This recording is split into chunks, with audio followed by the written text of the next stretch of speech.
నంద్యాల విజయ పాల డైరీ వద్ద ముత్యాలపాడు సొసైటీ ఎన్నికల వివాదం ముదిరి ఉద్రిక్త పరిస్థితులకు దారితీసింది. సొసైటీ ఎన్నికల్లో గెలిచిన భూమా విఖ్యాత్ రెడ్డి అనర్హుడిగా డైరీ యాజమాన్యం నోటీసులు జారీ చేసింది. అయితే నోటీసులపైన వివరణ ఇచ్చేందుకు విఖ్యాత్ రెడ్డి పాల డైరీ కార్యాలయానికి చేరుకున్నారు. అయితే చైర్మన్ అందుబాటులో లేరని నెపంతో విచారణను ఈ నెల 29కి వాయిదా వేయడం పైన ఆగ్రహం వ్యక్తం చేశారు. నోటీసులు ఇచ్చి తనను కార్యాలయానికి పిలిపించి తన వాదనలు వినకుండా సమయం వృధా చేశారని మండిపడ్డారు.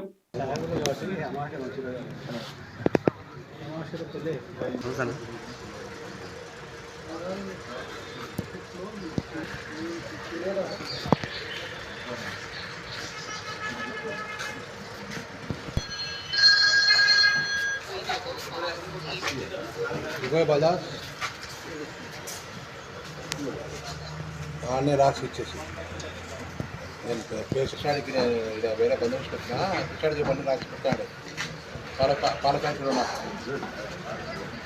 పిచ్చాడికి చెప్పు అన్ని నంబర్ అన్ని ఇచ్చాను. కొన్ని రోజుల క్రితం ముందు నేను ప్రెసిడెంట్ గా వహిస్తున్న ఒక సొసైటీని రద్దు చేస్తూ నాకు విజయ్ డైరీ నుంచి 19వ తారీఖు వచ్చి ఎక్స్ప్లెనేషన్ ఇవ్వండి, మీరు ఇల్లీగల్ గా ఎక్కారని చెప్పి నాకు ఒక నోటీస్ ఇచ్చారు. మరి ఈరోజు 19వ తారీఖు ఆ నోటీసుని పట్టుకొని ఈరోజు నేను వచ్చా.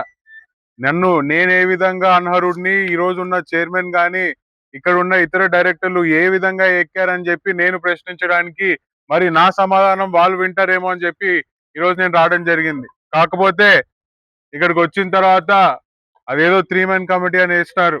ఆ 3 మెన్ కమిటీలో ఒక్కటి రాలేదు. నన్ను ఒక రూమ్ లో కూర్చోబెట్టి ఓ 10 నిమిషాలు ఉండి మళ్ళీ వాయిదా వేస్తున్నట్టు నోటీస్ ఇచ్చి పంపిస్తున్నారు. ఇంకా ఇంత భయపడి నేను ఏం మాట్లాడుతున్నానో వినడానికి కూడా, మీరు నాతో మాట్లాడడానికి కూడా భయపడుతున్నప్పుడు మరి నాకు ఈ నోటీస్ ఇవ్వడం ఎందుకు, నా టైం వేస్ట్ చేయడం ఎందుకు? మరి నా నోటీస్ ప్రకారంగా నేను వస్తే కనీసం మాట్లాడడానికి కూడా ముందర రాకపోతే ఇంకా వీళ్ళు దేనికి ఈ నోటీసులు హడావిడి చేస్తానని చెప్పి కూడా నేను సూటిగా ప్రశ్నిస్తున్నాను. ఈరోజు మీకు ధైర్యం లేదు, ముందరకు వచ్చి మేము అడిగే ప్రశ్నల్ని ఎదుర్కోవడానికి ధైర్యం లేదు మీకు. మీరు చూసుకుంటే ఈరోజు ఎన్నో రకాలుగా ఈరోజు ఒక్క రైతులనే కాదు, డైరీ ఎంప్లాయీస్ మీరు చూసుకుంటే ఈరోజు ధర్నా చేస్తున్నారు.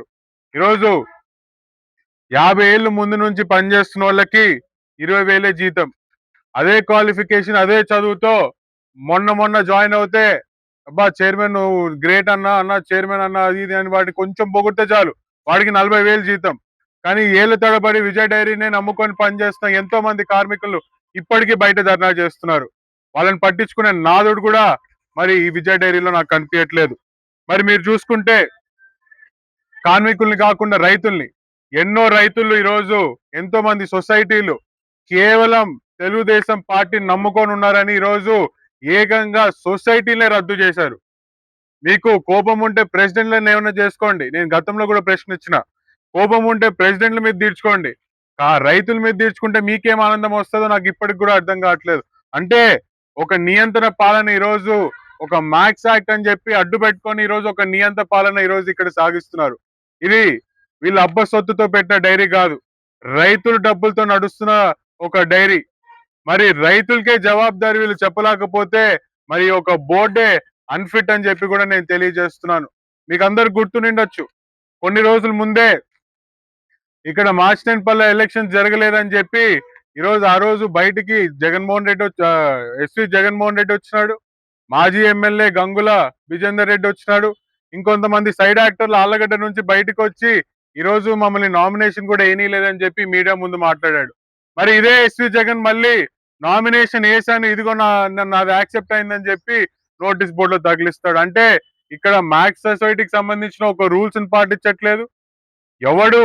కనీసం అంటే హ్యూమనిటీ గ్రౌండ్స్ కింద కూడా చూడకుండా మహిళా డైరెక్టర్స్ ని కూడా ఈరోజు సస్పెండ్ చేయడం జరుగుతుంది. మరి ఆ రోజే ఒక ఛాలెంజ్ ఇస్తున్నాడు మాకు, నేను గనక గవర్నమెంట్ ప్రాపర్టీస్ ని ఎక్కడైనా మార్చినుంటే, లేకపోతే గవర్నమెంట్ సంబంధించిన ప్రాపర్టీస్ నేనేమన్నా కొట్టాలని చూస్తే నా యావత్ ఆస్తే రాసిస్తాను అన్నాడు. ఆ రోజు ఛాలెంజ్ యాక్సెప్ట్ చేసినాం మేము.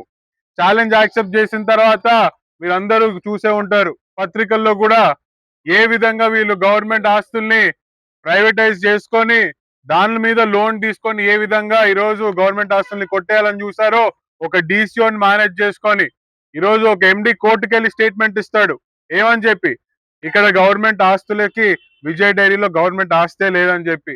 మరి ఈ ఆస్తి ఎక్కడి నుంచి వచ్చింది?